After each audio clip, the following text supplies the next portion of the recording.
سلام كما تخونو كبراتنا كبرانن تخاتلتي تግራይ برودكاست سيرفيس نعلت عربي شومنتو قنبت كل تشحن 19 عام تمرس سدالو حدشتنا قدسن حبريتاتات نهم لايك شير سبسكرايب مقوارك تكاتولنا بخبر بمعدام ناب زرزراتهم كنسغاغركم جنرال صادقان ገብረትንሳኤ ተመሊሱ ከም ዝኣተወ ይስምዓሎም ጀነራል ተክለ ብርሃን ወልደ አረጋይ ኣብ ትግራይ መስርሕ ብሄራዊ ዕርቂ ክፍጸም ግድን ዝገብሩ ፖለቲካዊ ባህላውን ታሪኻውን ኩነታት ከም ዘለው ገሊጾም بخالي وغان ኤርትራውያን ደገፍ ተቃልሲ ህዝብ ትግራይ ውን ነዚ ዝምልከት ደገፍ እናሃብዮም بخالي حبريتا ምስ ሕወሓት ብዝተተሓዘ ኣውንታዊ ምዕባለታት ተኸሲቶም ኣለው ሕብረት ኣፍሪካ ብዛዕባ ትግራይ ኢልዎ ዝተባሃለ ጉዳይ ጌጋ ምዃኑ ተረጋጊጹሎም ግንባር ሃገራዊ ሓርነት ኦጋዴን ቦርድ መረፃ ኢትዮጵያ ናብ ዕጥቃዊ ቃልሲ ደፍአናሎ ክብል የጠንቅቐሎም ኣብ ኢትዮጵያ ብማሕበር ሓኻይም ዝጀመረ ህዝባዊ ኣድማ ማሕበር መምሃራን ሓዊሱ ማሕበር ሰሙያ ሕጊ ጽንበር ወከም ዘለው ተሰሚዑ ፕሬዝዳንት ኣሜሪካ ዶናልድ ትራምፕ ምስ ኳታር ናይ 1.2 ትሪልዮን ዶላር ምስ ስዑድ ዓረብ ናይ 600 ቢልዮን ዶላር ምስ ሕቡራት ዓረብ ኢማራት ድማ ናይ 2 ቢልዮን ዶላር ስምምዓት ፈሪሞም هذه بحال الله بزح ነገር ገዛና ሙጹ ትግራይ ኤርትራ ገዛ ከመይ ብናሉ ንሓን ኤርትራ ገዛና ከውን ጽቡቅ ይغني يلا መጀመሪያ ግን ገዛና خنا አጥፋው ገዛና ይውጹ ገዛና ሒዘሞ ዘሎ ወዲያው ሒዘሞ ዘሎ ኢሮፕ ሒዘሞ ዘሎ ካሊ ቦታ ሒዘሞ ዘሎ አዳፈረም ዘሎ ዛተብ ማነው ጫፍ ይጾረና ካብዘሎ ማለት ቅጫኸነ ከፍለኩም ይኽእልና ትግራዋይ ክጠፍእ ይክእል ሕጂ 360 ዲግሪ ከባይለን ይባል ውን ይዛረውሎ 360 ዲግሪ زحاليلك غزها يزلقلك قصر حدا كلاي إرترا والشعب قيچالو باچا يزي شعب يزلو حوي طرح كفل الناس نجر كينات يكفل الناس كينات كم حوي كفل النمبر كاف تግራይ كندزي اخاف شعبيات تدل ነገር የለ ንሻዕብያ ተጋሩ ዋርዲያ ወጽሉ ምክንያት የለን ንኤርትራ ባህሪ ተጋሩ መስዋዕት ንخفلሉ ምክንያት ውን የለን زيك فلت الله ني إثيوبيا لنا واقع نخفلون يلن الذي تجري ني إثيوبيا بحركة تمسألة واقع تخفلون المخنات يلن هاوزيك نسرعنا كلنا كم ساتم يرتراوي أنت حشكرا بالمسوا مش إثيوبيا خير من أنا جنوسايد فصملنا بحر ني إثيوبيا خنا مسألة لنا تجارو كي يسلفوا نقبرون لنا سكازي ኣብ ጸብጻባት እዚ ሰዓት እዚ ትግራይ ብሮድካስት ሰርቪስ ነዚያቶምን ካልኦት ሓድሽ ዝበልናዮም ዕባለታትን ከነካፍለኩም ኢና ምሳና ጽንሖም ሕብረት ኣፍሪካ ብዛዕባ ትግራይ ልወስ ተባሃለ ጉዳይ ጌጋ ምዃኑ ተረጋጊጾም ብቅድቲ ማሊ ፖሊስ ፌደራል ናብ ትግራይ ከም ዝኣተው ኣምሲሉ ናይ ሓሶት ምስልታት ዘርግሐ ኣብ ኣዲስ ኣበባ ዝሕተም ጋዜጣ ኣዲስ ኣድማስ ብጉዳይ ትግራይ ንኻልእ ግዜ ናይ ሓሶት ሓበሬታ እዩ ዘርጊሑ ዘሎ በቲ ጋዜጣ ዝተዘርግሑ ምስልታት ኣባላት ፖሊስ ፌደራል ናብ ክልል ትግራይ ከኣትው ዘርእዩ ኣይኮኑን ክብል ኢትዮጵያ ቼክ አረጋጊጡ ነይሮም እዞም ምስልታት ኣብቲ መዓልቲ ከም ዘይተወሰዱን ኣባላት ፖሊስ ፌደራል ናብ ትግራይ ዝኣትው ከም ዘይረኣዩን ዘረጋገጸ ኢትዮጵያ ቼክ ምስልታት ሪትሪቨር ዌብሳይታት ተጠቒምና ፈትሽናዮም ቅድሚ 2 ዓመታት ዝተሳኣሉ ምዃኖም ረኺብናዮ ዝብል እቲ መጻሪ ሓበሬታ ኣብ ወርሒ ጥሪ 2015 ዓ.ም ኣብ ኣዲስ ኣበባን ከባቢያን ብኮማንዶን ሓይሊ ኣድማን ፌደራል ፖሊስ ኢትዮጵያ ኣብ ዘካየዶ ናይ ልምምድ ዝተሳኣሉ ምስልታት ዝተሳኣለ ሓበሬታ ወርሒ ጥሪ 2015 ተኻፊሉ ነይሩ በተኻተል معلتات بزعبة تجري نحاسو حبريتا الزرقح زلو أديس أدماس حبرة أفريكان بيت مخرجات حبرة تتعاقبات أو عزبل كالا نحاسو حبريتا ونزرقح لهم ورد مرة إثيوبيا حوحات مصر رازو بقلصي نسوي مع سلام بريتوريا كم زد زبان نابز خفا مدز كيبت حتوت ميت كم زاد اللمسيليو نتحبريتا زرقح وزلو يخون مبر عالي يوسف مالتون حلقة أفريكا حبرة نتبيت مخرجات تانا حوحات ببورد مرة إثيوبيا مصر رازن نعو سعبو دبز أتوت تطرعنا ملكيتو هتتعاقبات يتصوع زبل وقعوي حابريتا إلان كما وصيت دما ኣብ ኣዲስ ኣድማስ ዘሎ ዜና ናይ ሓሶት እዮም ስለምንታይ ከም ዝተገበረ ንምግማት ኣጸጋሙ እኳ እንተኾነም ነታ ኣብ ኢትዮጵያ ዝጓሃር ዘሎ ናዕቢ ናብ ናይ ትግራይ ኣጀንዳ ንምጥምዛዝ ከይኮነ ኣይተርፍን ዝብል ግምት እውን ንሓየለ እዮም بخالي حبريتا ኣብ ኢትዮጵያ بمحبر ሓኻይም ዝተጀመረ ህዝባዊ ኣድማ ማሕበር መምሃራን ሓዊሱ ማሕበር ሰሙያ ሕጊ ጽንበር ወከም ዘለው ተሰሚዖም እዚ ኸውን ዘሎ ሰመዝ ጸጥታ ስርዓት ብልጽግና ንፕሬዝደንትን ወደብታ ኣካላትን ዝበሎም ሰሙያ ሕክምና ማሕበር ሓኻይም ኢትዮጵያ ከኣስርን ከጋፍዕ እንድሕር ምጅማር እዩ ሰሙያ ሕጊ ሃገር ንእሱራት ሓኻይም ነፃ ናይ ጠበቃ ኣገልግሎት ክህቡ ብመሰረት ጀመርዎ ሰፊሕ ጎስጓስ እዮም ስርዓት ብልጽግና ካብ ትማሊ ኣትሒዙ ምእዳም መምሃራን ብኣጎኑ ምቕጻይ ኣብ ኣዲስ ኣበባ በብኸባቢኡ ሰፊሕ ኣኼባታት ከካይደ ኣይተካይደን ዓፍራ መብጻዕታት ከኣቱን ዒሉሎም ኣማስዮ ብዘውጾ መግለጽውን ቀረባዋን ናይ ስራሕ ኣድማ ገይሮም ዘለዉ ሰራሕተኛታት ጥዕና ብሓሶት ሓበሬታ ዝተለዓዓሉን ጉድኣት ንምብጻሕ ዝዓሎም ምዃኖም ሚኒስትር ጥዕና ከሲሶም ሚኒስትር ጥዕና ኢትዮጵያ ብኣድማ ዝወጹ ሰብ ሞያ ጥዕና ናብ ስራሕ ክምለሱ ብምጽዋዕ ትዕግስቲ መንግስቲ ደረት ኣለዎ ክብለ ጠንቂቑ ነይሩ ሚኒስትር ጥዕና ንኣድማ ዝገብሩ ሰራሕተኛታት ክንክን ጥዕና ጽኑዕ መጠንቀቕታ ብምሃብ ኣብ ሞያ ጥዕና ኣድማታት ብሕጋዊ መንገዲ ክልኩል ይክብል ኣውጅዮም ብኣክቲቪስታት እውን የፈራርሕ ዘሎም ሴራዋን ተዋት አታዋጣም ከዛ ባለፈ መምህር ደሞዙን ስለጠየቀ ደሞዝ ጨምሪ ስላለ ሐኪም ደሞዝ ጨምሪ ስላለ መንግስት አይወድቅም እሺ እዳ ጅላቱ መንግስት እንዴት እንደሚወርቅ ማናቃለን መንግስት ለናል በህሙማን ላይ ነው በአካል ጉዳተኞች ላይ ነው እያመጹ ያሉት በህፃናት ላይ ነው እያመጹ ያሉት በጣም አሰቃቂ ተግባር ነው እየፈጸሙ ያሉት ይሄ ነገር ደግሞ ሊነገራቸው ይገባል እና ሲጀመር በኢትዮጵያ ህገ መንግስት የህክምና ባለሙያ የሥራ ማቆም አድማ ሊያደርግ አይችልም ይሄንን ያውቁታል ማሕበር ሰሙያ ጥዕና ግን ኣብ ዝሓለፉ ብዙሓት ሰሙናት ወግዓዊ ጥርዓን ብልዕሊ 17,000 ፍያት ሰሙያ ዝተፈረመ ንኹሎም ሓላፍነት ዝሽከሙ ኣካላት መንግስቲ ብምቕራብ ሕጋዊ መሰላትና ከይተሓለየልና ተጣቢቕና ኢና ጥርዓና 12 ወሳኒ ሕቶታት ኣስፊሩ ነይሩ መልስን ክወሃቦ ድማ ናይ 30 መዓልትታት ናይ መወዳእታ ግዜ ሂብና ይኹን እምበር ዋላ እኳ ብትዕግስቲ እንተተጸበና መንግስቲ ብፍጹም ሸለልትነትን ስቕታን ሓሊፉ ወይ ብምዋል እቲ ኣድማ ከም ዝቕጽል ይገሊጹ ዘሎ ኣብ ልዕሊ ህዝቢ ጉድኣት ንምንካይ ዝገበርናዮ ጻዕሪ ኣብ ዝሓለፉ 3 መዓልትታት ከፊላዊ ኣድማ ኣበጊስና ንሰብ ስልጣን ጠለባትና ክሰምዑ ካሊእ ዕድል ሂብና እቲ ዝሕዝን ግን ኣሽንኳይዶ ነቲ ዘጋጥመና ኣሰቃቂ ብድሆታት ዝጭበጥ ፍታሕ ምሃብ ብግልባጭ እዮም ኮይኖም ብምባል መንግስቲ ኣብ ክንድን ጥርዓናትና ዝምልስ ንውፍያትን ክቡራትን ሰሙያ ክንክን ጥዕና ብዝግበአና መሰረታዊ መሰላት ብምሕታትና ጥራሕ ምፍረራሕ ምግፋዕን ዘይሕጋዊ ማሰርትን መልሲ ሂብዎም ኣሎ ዝብል ክስ ብምቕራብ ካብ ሶኒ 19 ጉንበት 2017 ዓ.ም ጀሚሩ ዝሰርሕ ሙሉእ ኣድማ ክንእውጅ ግዴታ ኣለና ክብል ኣጠንቂቑ ዘሎ ኣብ ኢትዮጵያ ብማሕበር ሓኻይም ጀመረ ህዝባዊ ኣድማ ማሕበር መምሃራን ሓዊሱ ማሕበር ሰሙያ ሕጊ ጽንበርዎ ከም ዘለዎ እውን ተሰሚዑሎም بتزامد حبرتا جنبار هاجراو حرنت أوغادين بورد مرزا إثيوبيان سبسلطان كلل سوماليا نابتقاو قالسي دفونا لو بمال نتفتنا يتنقلهم جنبار هاجراوي حرنت أوغادين هاجراو بورد مرزا إثيوبيان ممحدار كلل سوماليا بمنقست استواد بمرحنت كساني جبار كمزولا بمخصاص بوليتيكا مبقس زلو بتكالو أقباب استواد دقوس كواس كم استقبرو لقالي زلو اتودابا كوانا بيت صحفة جوجو قاب زوجة مقلاتي بديمقراسيا أقباب استمرت أمرارها ما خلاي كوميتين قوامي محاورن مفراس زعري كم ገበር ሓቢሩሎም እቲ ጉምቲ ተራ ቴክኒካዊ ክርክር ዘይኮነስ ግንባር ሃገራዊ ሓርነት ኦጋዴን ናብ ዕጥቃዊ ግጭት ንምልዓል ዝግበር ዝተሓሰበ ፈተነ ከምኡውን ሕጋውነት ኦጋዴን ምድኻም ዝዓለም ክብል ይገልጽ ዘሎ መንግስቲ ኢትዮጵያ ሕጊ ምኽባር ዘይምኽኣሉ ስምምዕ ሰላም 2010 ዕሽሽ ከም ዝበለ ገሊጹ እዮም ጀነራል ጻድቃን ገብረትንሳኤ ተመሊሱ ከም ዝኣቶ ይስማዓሎም ጀነራል ጻድቃን ገብረትንሳኤ ካብ ኣሜሪካ ናብ አዲስ ኣበባ ኣትዩ ከም ዘሎ ኣብ ዋናው ጉዳይ ዲቦውን መግለጽ ከም ተገሊጾም officially አነን ጻድቃንን ካሊ ሰውን ተጸውዕና ኣብ ልዕልና ናይ ህይወት ስጋኣት ከም ዘሎ ካብ ዝነገረና ነው ወይ ግዜ ገርና ኢና ናት ናይ ፌደራል መንግስቲ ናይ ኣሜሪካ መንግስቲ ማለት ስፔሲፊክ ነገር ኢና ነው ጋለና ሶ አነ ባዞም ሰዓት እዚኦም ከም ትዝባል በዚ ደረጃ ዘ ይቆጽሉን ኣይገብሩዎን ዝብል ሜቢ ናይ ቬተክ ትውለትኸል ጻድቃን ክገብሩዎ እዮም ዝብል ድሌቶ زي بحال خنا كان صار كان كونه وحي زمان سلع له 30 عام مسؤول نبره سوكو كيتلكم يلوم كم تايس موصي ما كاب حلوان ጌታቸው ረዳ ከላ በጥሱ መስከደ ብዙሓት እዮም ወጽም ሃዲሞም ከይዶም ወለ ስላሴውን ቅድም ኢሊ ይወጽዩ እዚ ነገር እዚ ዝመጽም ቃኑ ስለተፈልጥ ነበረ ካልኦት ድማ ምስዚ ጎኒ ፈልጦም ይኹን በዓል ጻድቃን ወጽዮም ከይዶም እዮም ማለት ናበይ ኸይድ ከም ዘሎ ስለፈልጥዎ ኣቀዲሞም ሃዲሞም ከይዶም እዮም ሕዚ ጻድቃን ክምለስ ይባሃል ኣሎ ንአዲስ አበባ ተመሊሱ ኮንታ ኣይክገብር ኣብ ዘደለ ይመስለንን ግን ተመሊሱ ይኸይድ ኣሎ ዝብል ሓበሬታ ኣሎ ክንርአና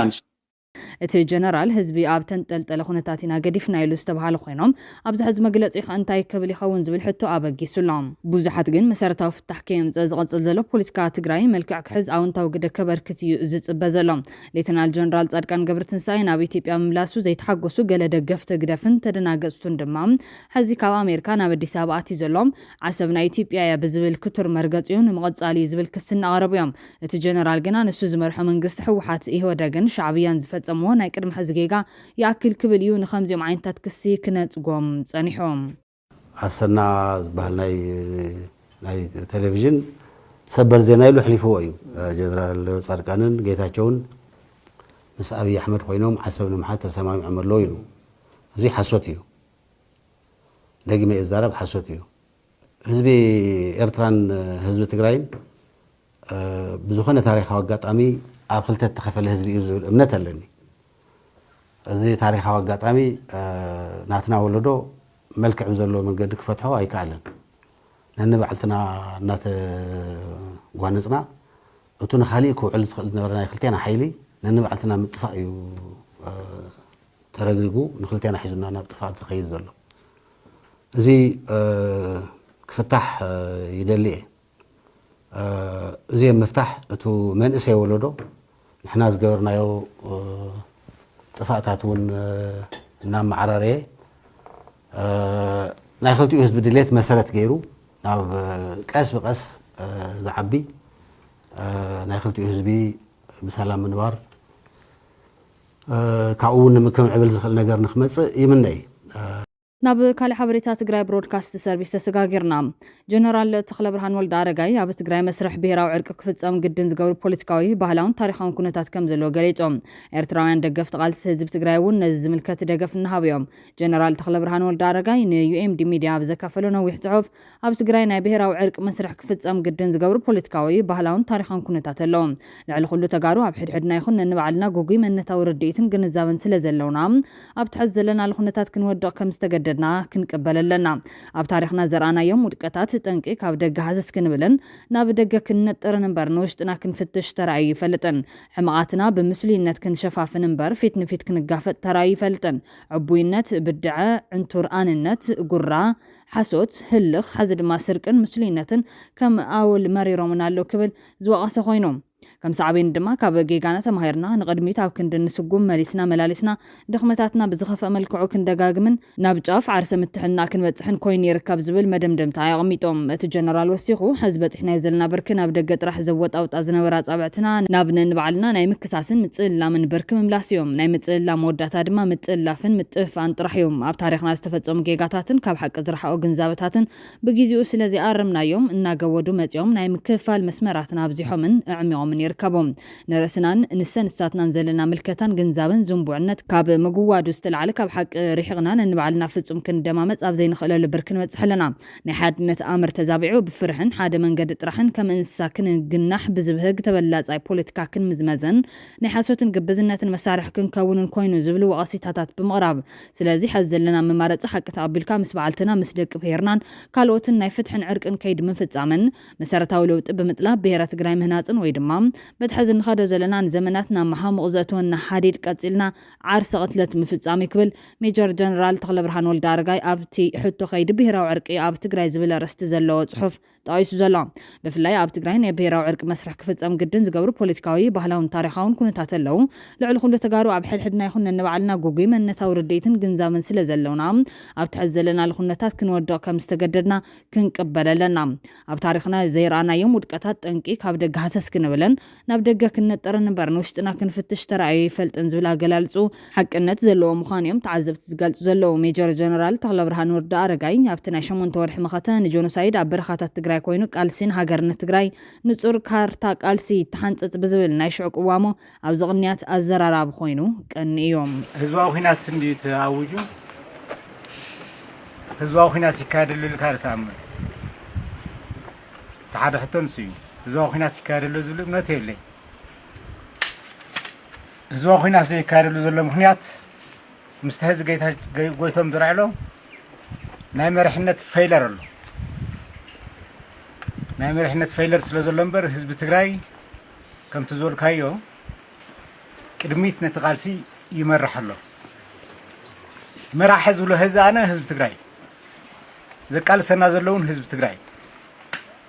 ከምኡ ድማ ዝተገረለ ስለዚ ካብዚ ተበጊስካ እቲ ህዝባዊ ኩናት ሓደ ብስሩን ዲፋይንድ ይኮነ በኋላይ ደረጃ አፍቲ ሀገረ ትግራይ ህንጸት ዝባል አነ ዘቃልሰኒ ሀገረ ትግራይ ክሪዩ ከው ዘለና ሕርሕድና ስለዚ ከም ፖለቲካዊ መሪሕነት ነዚ ብደንቢ ዲፋይን ገይሩ ተማይጡ ካብኡ ዝብገስ ኩናት እውን ፖለቲካዊ ዕላማ እንዲ መበገሲ እዩ ሰራዊት ህንጸት እውን ፖለቲካዊ ዕላማ እዩ ናይቲ ኩናት ፖለቲካዊ ዕላማ እዩ ዝውስኖ ንሱ ድማ ካብ ሃገረ ትግራይ ሪያላይዝ ምግባር ክፍገሰሎ ዝብል ቅዋም ኣለና بتزامد حبريتا إيرتراويان دقفت قالت حزب تግራይ እውን ነዚ ዝምልከት ደገፍ ንሃብዮም መምህር ተመስገን ካሕሳይ መንእሰይ ዮሴፍ ገብረህይወት ከምኡውን መንእሰይ ተስፍኦም መሓሪ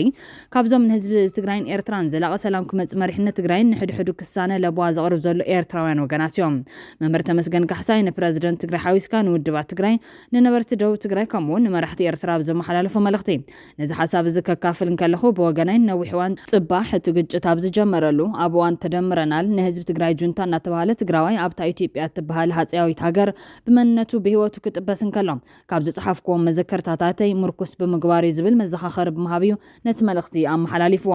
ኣብቲ ሽዑ ሰዓት ኣብ እምሮይ ዝመላለስ ዝነበረ ደጊም ህዝቢ ትግራይ ንኢትዮጵያ ክቐብጻ ከም ዘለዎ እዩ ዝበለት መመር ኩሉ ህዝቢ ኤርትራን ትግራይን ክሰምረሉ ዝግባእ ክሳብ ሕዚ ካብ ሕድሕድ ኩናት ዘይወፃናሉን ሕድሕድና ብጭካነ ዝተቓታተልናሉን ቀዳማይ ምኽንያት እቶም ኣብ በረኻ ዝወፈሩ ን30 17 ዓመታትን ኣያታትናን ኣቦታትናን መራሕቲ ቃልስና ካብ ኢትዮጵያ ተፈልዮም ክነብሩ ዘይምድላዮምን ንኢትዮጵያ ከም ጉዝክ መቃቅልዋ ዝገብርዎ ዝነበሩ ምምንጣልን ብማልዩ እቲ ኩሉ ህልቂት መራሕቲ ሕወሓትን ህግደፍን ንኢትዮጵያ ክብሉ ኣብ ህዝቦም መከራ ክወርድ ምኽንያት ከም ዝኾነ ይዝገልጽ ብመቐጻል ድማ ሎሚ ድሕሪ 35 ዓመታት ግና ውድብ ሕወሓት ዛዕበዮም ውድብ ህዝባዊ ግንባር ዘጎበዞም ደቂ ኦሮሞ ብልጽግና ብዝብል ሓድሽ ወታደራዊ ሓይልን ኣጽዋርን ብምዕዳቕ ካሊእ ዘይነበረ ሓድሽ ሓይሊ ፈጢሮም ይርከቡ ኣብ ፈለማ 2018 መራሕቲ ሕወሓት ካብ 4 ኪሎ ወፂኦም መራሕቲ ህግደፍ ን4 ኪሎ ኣትዮም ሕዚ ድማ ክልቲኦም ወፂኦም ናይ ህልውና ሓደጋ ምስ መጾም ድማ ጽምዶ ጀሚሮም ኣለዉ ሎሚ ውድብ ሕወሓት ምስ ኢትዮጵያ ዝነበሮ መድሓንቲ ከይፈተወ ብሓይሊ ተበቲኹሎም እንኳዕ ተበትኸም ካብ ሕዚ እንድሓር ህይወት ክዘርእ ድዩ ክመውት ድማ ግዜ ዝምልሶ እኳ እንተኾነ ንከይመውት ግና ንኽጥዒ ምንቲ እዞም ዝስዕቡ መልእኽትታት ከመሓላልፍ ይደሊ ብምባል ዝስዕቡ ነጥብታት ኣልዒሉሎም ቀዳማይ መጀመርያ መልእኽቲ ንፕረዚደንት ትግራይ ግዜያዊ መንግስቲ ትግራይ ብውዕል ፕሪቶርያ መሰረት ገይሩ ዝተመስረተ ምስ ምዃኑ ነዚ ምስራዝ ፈራሚ ውዕል ዝኾነ ውድብ ሕወሓት ሰሪዝካ እቲ መስርሕ ሰላም ክቕጽል ከም ዘይኽእል ምፍላጥ ከድልዮም ወታደራዊ ስርዓት ብልጽግና ብጠመንጃ ይኹን ብባጀት ንዝገብሮ ጸቕጢ ከምኡውን መንግስቲ ኣሜሪካ ብዝገብሮ ምፍራሕ ከይረዓድካ እቶም ኣባይታት ዘለዎ ሓቅታት ሒዝካ ምቅላስ እንኮ መፍትሒ ምዃኑ ኣሚንካ ምስ መራሕቲ ሕወሓትን ኣዘዝ ሰራዊትን ምስ ህዝብን ጸኒዕኻ ዋጋ ከም ዝኽፍል ፈሊጥካ ካብ ሕዚ ምቅላስ ካልኣይ ውድባት ትግራይ ምስራዝ ውድብ ሕወሓት ካብ ፖለቲካ ኢትዮጵያ ንህዝቢ ትግራይን ሓደጋ እምበር መኽሰብ ከም ዘይኮነ ተረዲኹም ነዚ ውሳነ ስርዓት ብልጽግና ዝወስዶ ውሳነን ብሕዚ መጽእ ናይ ኣሜሪካ ጸቕጥን ንኹልኹም ዝልክም ንህዝቢ ትግራይ ዘድቅቕ ሜላ ምዃኑ ተረዲኹም ዘለኩም ፖለቲካዊ ፍልልይ ንጎኒ ገዲፍኩም እቲ ኣቐዲምኩም ጀመርኩምዎ ፖሊሲ ባዶ ባዶ ሰዓት ምዃኑ ብምርዳእ ሎሚ ከም ተጋሩ ደው ክትብል ይግባእ ኣብ ውሽጢ ትግራይ ኣብ ልዕሊ ውድብ ሕወሓት ትገብርዎ ተቃውሞ ናይ ጸጥታ ስጋት ስለ ዘስዕብ እቲ መድረኽ ከም ዝተቐየረ ናይ ኩሉ ትግራዋይ መኸተ ዘድልዮ ኣፈሙዝ ዝተደገፈ ፖለቲካ ኣብ ዙርያኹም ከም ዘሎ ክትዝክሩ ይግባእ ሳልሳይ ህዝቢ ደቡብ ትግራይ ካብ ዘይፍትሓዊ ኣካይዳ መሪሕነት ሕወሓት ዝነቅል መሰረታዊ ሕቶታት ኣለዎ ይኹን እምበር ህዝቢ ደቡብ ትግራይ ትግራዋይ እምበር ኣካል ስርዓት ብልጽግና ይኾነን ነቶም ኣብ ከባቢኡ ዝቐመጦም 5 ነጥብታት መልሲ የድልዮ እዮም ኣውራ ግና መሬቱ ባዕሉ ከመሓደርን ክሕልውን መሰሉ እዮም ይኹን እምበር ኣውራ ክሕልዎን ክቃወምን ዝግባእ ንስርዓት ብልጽግና እምበር ንመራሕቲ ሕወሓት ይኮነን ከምኡ እንተዘይኮይኑ ንትግራይ ዝመቓቕል ሓደገኛ ታሪኻዊ ስሕተት እዮም ስለዚ ህዝቢ ደቡብ ትግራይ ኮይና ንኽትቀጽል ቀዳምነት ብምሃብ ኣብ መራሕቲ ሕወሓት ዘለዎ ሕቶታት ተወንዚፉ ኣብ ጎኒ ሰራዊት ትግራይ TDF ከምኡውን ህዝቢ ትግራይ ደው ክብል ይግባእ رابعي أب إيرترا زلو سرعات أب زوسان مدرخ نتابق جسوت نحن يتم دم مسرح مسمرح تحوحات طرح زي كنا مسز بتجرين عمول سلام العرقن بزوسد منقدي بصفحات بمحازنة ما بزح على فسلسن حمشين عمتات استغسر عمتات نابزح شبركن مبزح تتصنحوا طموح إثيوبيا ونت قديفو إيرترا ونت ما خل زجبرا نقول زي إيرتران تجرين زحق في صمدك ختل اللابو بماليو تاب إيرترا زلو سرعات أخيلو أب سمراك قلبوجن أب الدسابة من بارو حزي كرم وكم زلو زخاخر نحوارو ربح حزبتات إيرتران تجرين مسر زجبرا نروحو زطمت أمرات كلتيو نتعد مساو حيل زدرت نتم ناي معربان أداو زعقس بمخانو بوقعن بعلن بقلتن أب كدميت بمقراب حيال مخته هزب إيرتران تجرين كتقلب تصوع زبلت ممهر أب موداتا مسراز ودحو حتى كبوليتيكا إثيوبيان هزب تجري ربحان برقوداتي كونان نمرحت حو حد ما نتجري ماخل جيروم زترفه وحد عمتاتهم كسرحو زحق زيوم وحلة سرقن دو زبل متعد الهزب تجري زوسن مدرقيوم هزب إيرتران تجرين حابيروم بحيال تصمدو مسرح زعابي من ربحان اللوم اتزعابي ربح دما نتانطلط إلو زلو كساب هنداو كانس زمطت شوهات كويناتن ورارن بلصقنا دو زبل ወይ እውን ዘፍሽል ምዃኖም ኩሎም ፖለቲካዊ ሕቶታትና ወንዚፍና ካብ ናይ ውሽጥን ደገን ዝመጹ ተጻውታት በመምካት ህልውናና ነረጋገጽ ከም ሕብረተሰብ ከይንጠፍእ ከም ሕብረተሰብ ንመክት ብማል መምህር ተመስገን ካሕሳይ ሓሳቡ ይድምደም መንሰይ ዮሴፍ ጋብሪዎት በወገኑን ሕሉፍ ቃልሲ ህዝቢ ትግራይ ዘሎ ኣኽብሮት ብምግላጽ መንሰይ ትግራይ እዚኣ ጠሚቱ ባህጉ ህያው ክኸውን ዲያቆን ቤተ መቅደስ ተማራይ ቤት መድረስ حكيم بيت مفوس ود قطر ناوت محرس قديفو اوش تغلت عمتات تجراي تعوت النابلكم حسوم رقيفو بمال قال سي منسي تجراين هاجرنت من بارو بمزخخار مرحتو جن اواسان جوكوا ايد لنان ايثيوبيانينا قدينا بعلنا انا نودو زبالوم مليون صانيتو زبحال نعنا نمو نجالي زبل ابهالا اتن هاجرنت زيكونس نسلطان من بارو كم زرغاغص يغلص يوم مور متمامن اندينور زنبلو ፊት ለፊት ወይ ሶስተኛ ወገን አምጥተን እየተከራከርን መስክርልኝ እየተባለ የመሄድ ሳይሆን ቀርበን እንደዚሁ እኔም በእንደዚህ አይነት ሂደት አምናለሁ ኣብ ትግራይ ዘሎ መንሰይ ሓመድ ዝድበተ ደቢው ዝተጎዳ ተጎዲው ሕልሙን ሕልሚ ናይታ ሃገርን ባህጉን ባህጋን ተሰሪቁ ዝበለ ዮሴፍ ይትረፍ ሃገር ክትከውን ሃገር ንኹን ዝብል ዜማ ምስ ግጥሙ ይሰወር መምርሕ ወሪዶም ሃገር ዝብል ተቃዋማይ ውድብ ምስ መራሒኡ ይወገድ ተኣዚዞም ሕልሚ ሃገር ዘሎ መንሰይ ባንዳ ይኹን ተባሂሉ ተወጊዙ ዝብል ኮይኑ ሕዚ ብሽም ሃገርነት ዝግበር ጎስጓሳት ኩናት ናይ ባሕቂ ሃገርነት ንምግሃድ ከም ዘይኮነ እዩ زغلጽ حزي قال أستراليا قال دوب سوماليا تشوقيتكا هاجر نكون وفر تبقس مالت جن بدم حواتنا مغلادو اي خونن زبل حتو زغربا يوسف غبريوت اب دياسبورا كنيو ايثيوبيا خوينو وفر تبقس زبل زلو تግራዋይ دوب كيتعاصو اتيو بعلو تزفتن غرم نيرو نغرا منقد جن شعبيان ناتو باريا خون زمرص حوحاتن كلو تግራይ هاجر كاب كتكون اب ملحس ጨጉርክ በቆል ይقلل بمبال مش شعبيات تصاميدكا تغاد هاجر كم زيلا مغنزاب اگداس مخاني ገሊጽ ዘሎ ካድረታት ትግደፍውን ትግራይ ክትደቅቕ ጆኖሳይድ ዝፈጸሙ ትግራይ ሃገር ከይትኸውን ካብ ዝነበሮም ስጋት ምዃኑ ብቃሊዕ ይገልጹ ከም ዘለው ዝፍለጥ እዮም መሰረታዊ ናይ ሕወሓት ጌጋ ሕልሚ ዓባይ ትግራይ ኣብ መቃብር ኢትዮጵያን ኤርትራን ክምስርት ይደልዩ ሰብ ድላይ ይኽብል ይኽእል ድላይ ማለት ምስ ወደቅካ ትብሎ ነገር ክህሉ ይኽእል እዩ ኣብ ስልጣን ከለካ ትብሎ ነገር ክህሉ እዩ ኣብ መቃብር ኤርትራን ኢትዮጵያን ሕልሚ ዓባይ ትግራይ ምምስራት መሰረታዊ ዕላማ ገይሩ ሰርሓሉ ነይሩ هاجر أجازيان بلو ولا بخال بروجكت بلو إذا يعويتنا حلم عباي تجراي كنت تجبريناي أبزق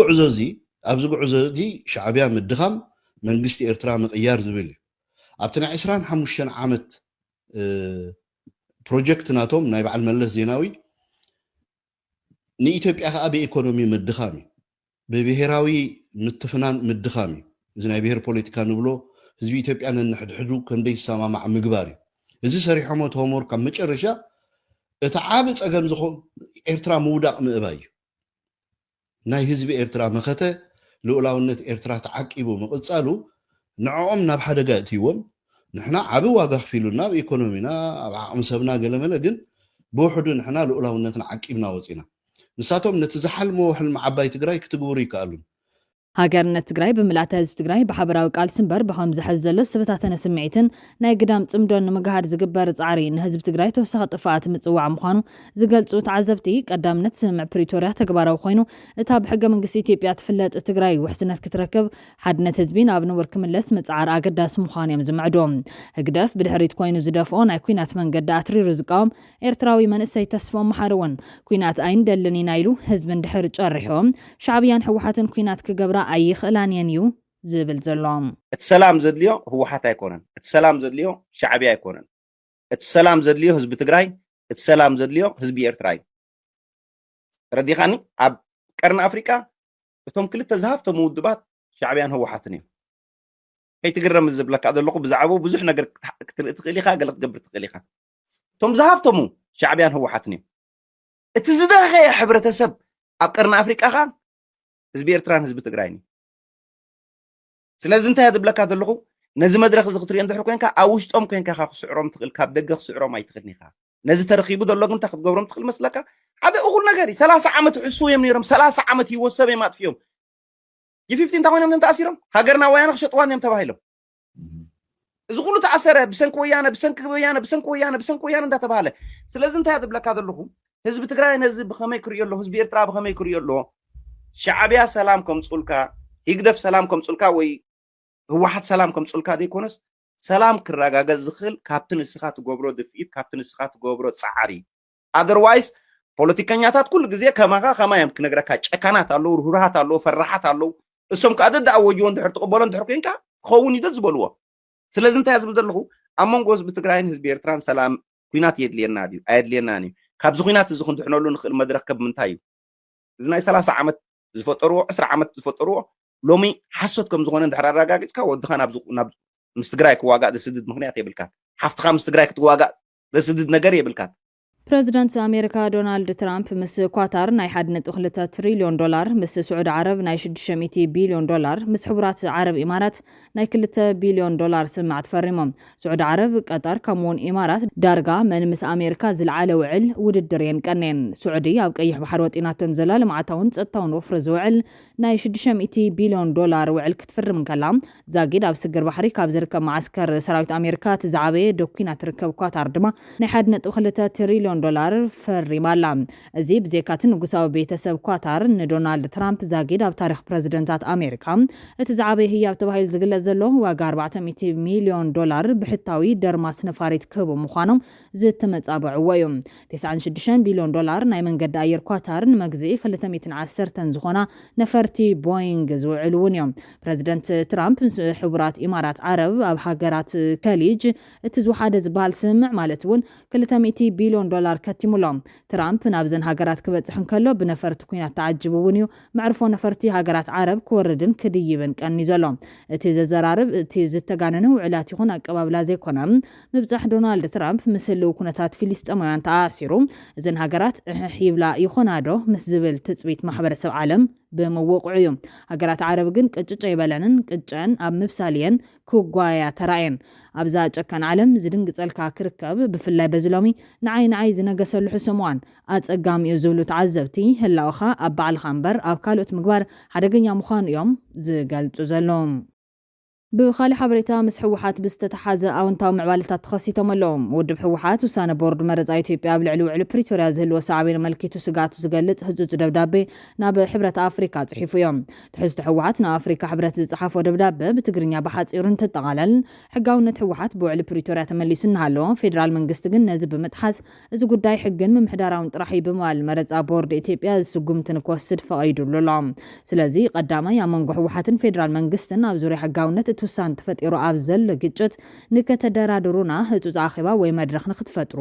ብትሕትና ንሓትት ካልኣይ እዚ ጉዳይ ኣብ ቀጻሊ ናይ ኣፍሪካ ሕብረት ሰላምን ፀጥታን ምክር ቤት ስብሰባ ከም ኣጀንዳ ንክትሓዘልና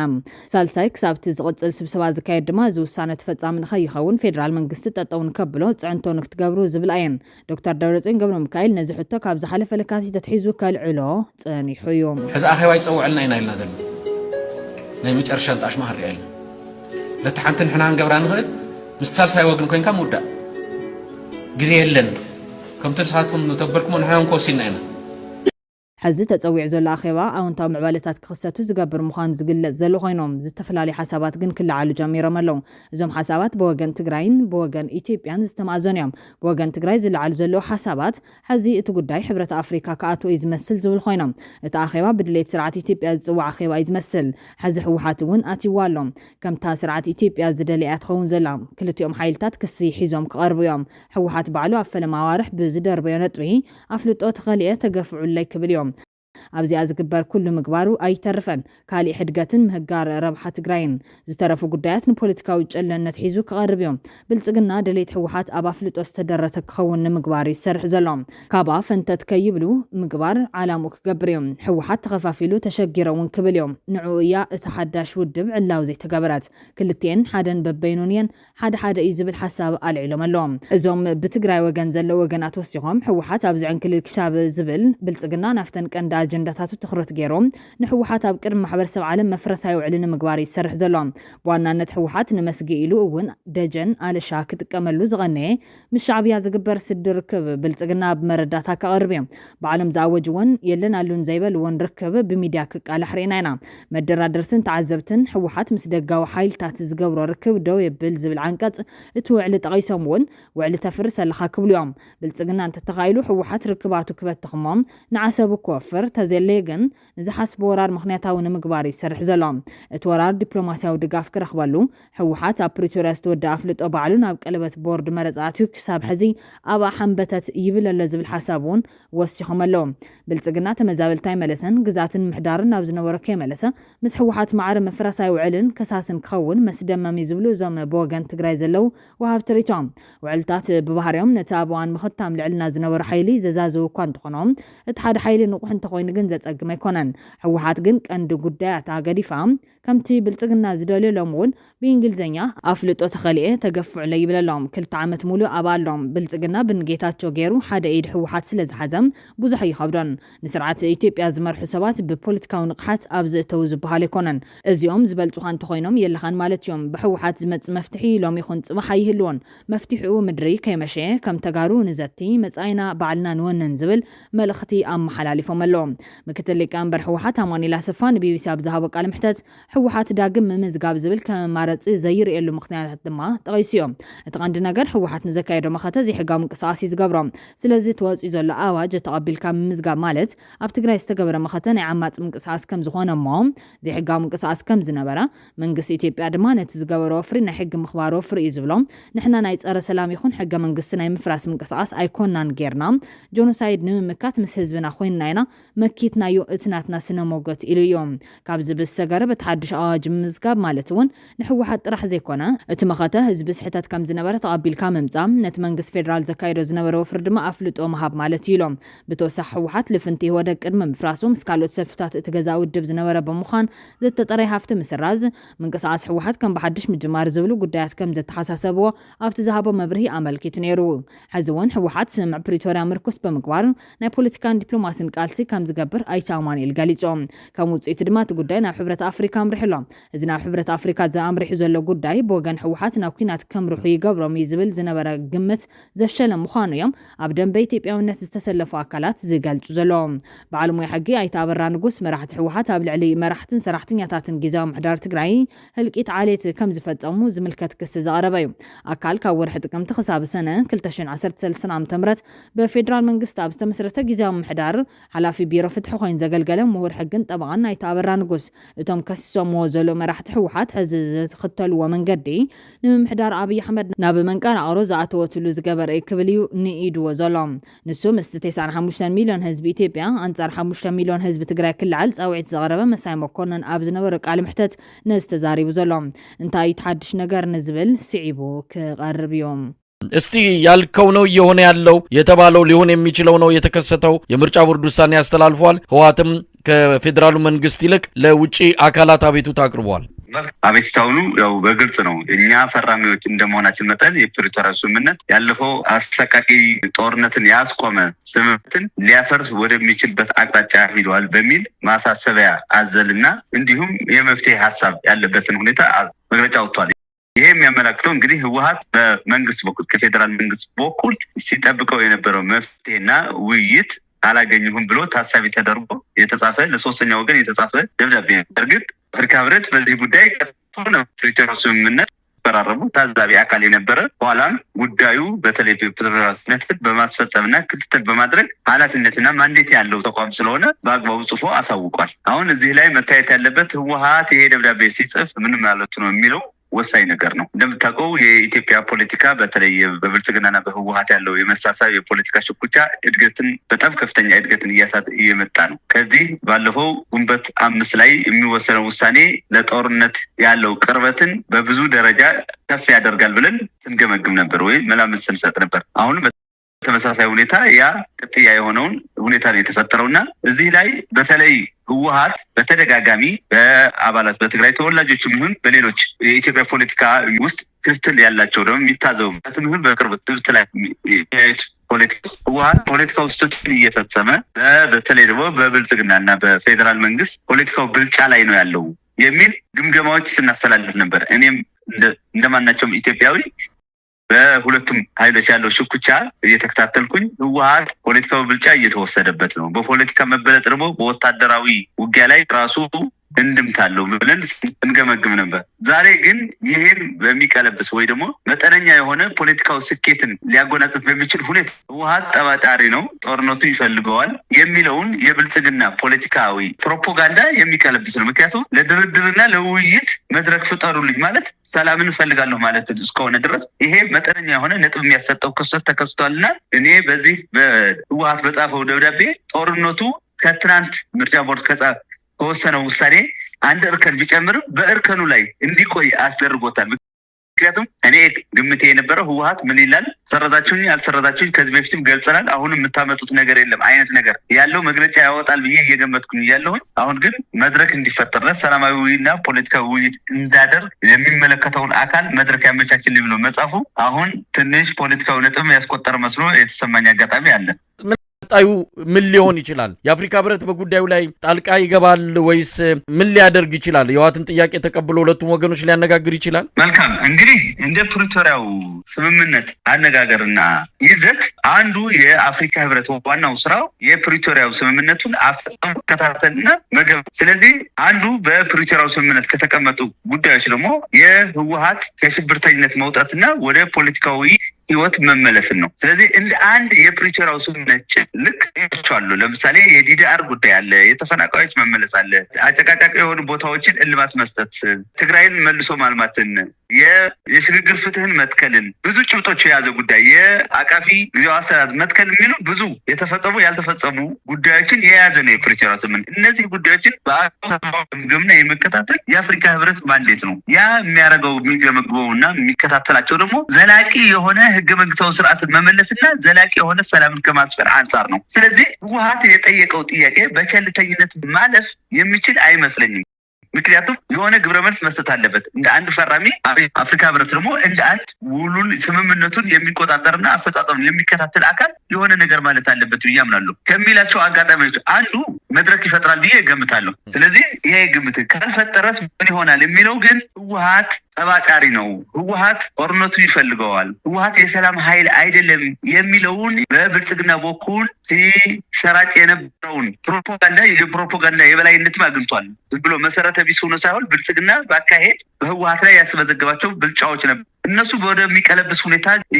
ይገባል። ያ ማለት ምን ማለት ነው? ለማይቀረው ጦርነት ሲገቡ ህወሓት ከእንግዲህ በኋላ በፖለቲካ ብልጫ ብቻ ተበልጦ ወደ ጦርነት ይገባል ማለት ሳይሆን ነጥቦችን ቀንሶ ይገባል የሚል እንድምታ ይዞ ይመጣል የሚል መላምት ነው ያለኝ። ተገፍተን ወደ ሀገር እንድንሆን ነው እየተደረገ ያለው። አለመጥን እየተገፋን ነው። ይሄ የምርጫ ቦርድ ውሳኔ የትግራይ ህዝበ ውሳኔ አድርጎ ሀገር እንዲሆን ነው በፌዴራል መንግስቱ እየተገፋን ያለ ነው የሚሉ ነገሮች እየተቀነቀኑ ናቸው። ትግራይን ወደ ሀገርነት ለመቀየርም በፊት ዳርዳር ሲሉ የነበሩት አሁን ምክንያት አገኘን ብለው ወደዚህ ውሳኔ እንዲገቡ እያደረጋቸው ነው የሚል ነገር ይነሳል። ይህንን ጉዳይ እንዴት ማየት ይቻላል? መልካም። አሁን በቅርቡ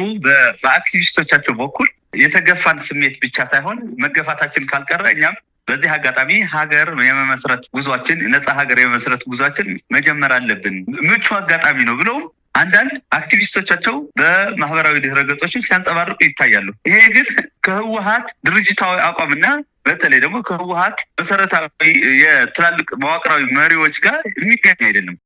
ህወሓት እንደምታውቀው በ1968 ዓመተ ምህረት በጉባኤ ያልጸደቀ የሀገረ ትግራይ ምስረታነት ከሚል የሰነድ ወይ ደግሞ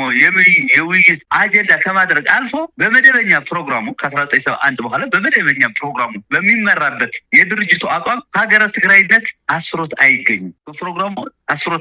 በፕሮግራሙ ብቻ ሳይሆን በድርጅቱ ማኒፌስቶ፣ በድርጅቱ ፕሮፓጋንዳ እና በድርጅቱ ልዩ መገለጫነት ስለ ሀገረ ትግራይነት አንጸባርቆ አያውቅም። ከዛ አልፎ ተርፎ ህወሓት በተለይም በ2013 በረሃ ላይ ያለ በጣም አጣብቂና በመጥፋት አደጋ ውስጥ እያለ እንኳን ጠላት በዝቶብኛል ብሎ በሚያስበው በፕሮግራሙ ለማሻሻል ፈቃደኛ አይደለም። ከ1971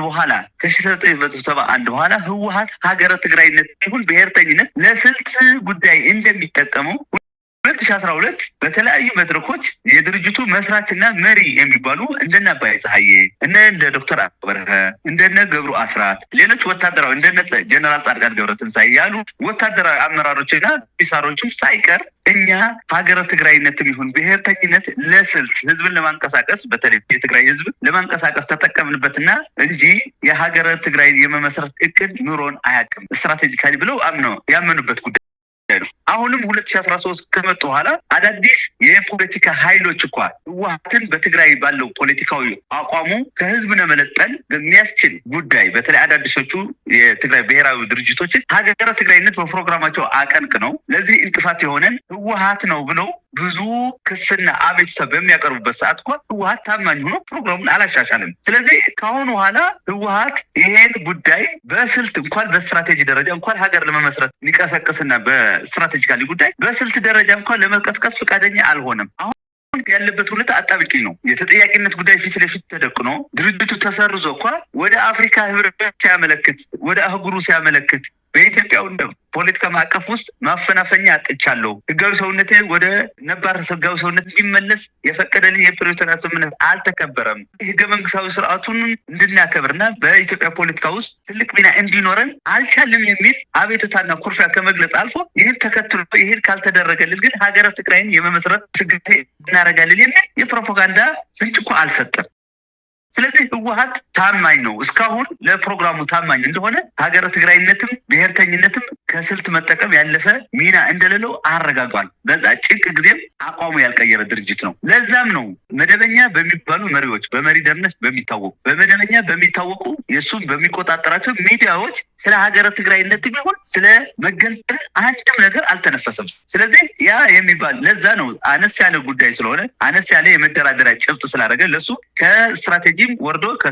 ከስልት ወርዶ ዝቅ ባለ ፖለቲካ አጀንዳ ስለሆነበት ነው። በዚህ ግባ በማይባሉ ተቆጣጣሪ በሌላቸው ተጠያቂነትን ልታስከትልባቸው የማትችል ወይም ደግሞ እነ እገሌ እንደዚህ አሉ ብለህ በቁም ነገር ልትይዛቸው በማትችል አክቲቪስቶቹ እንደ ተራ መደራደሪያ አድርጎ ወይ ደግሞ አጀንዳ አድርጎ እያሰራጨ ያለውና እኔ ህወሓት እዚህ ላይ ተገፍቻለሁና ሀገር መሰርታለህ የሚል ፕሮግራምም የለውም ሀሳብም ያለው መስሎ አይሰማኝም።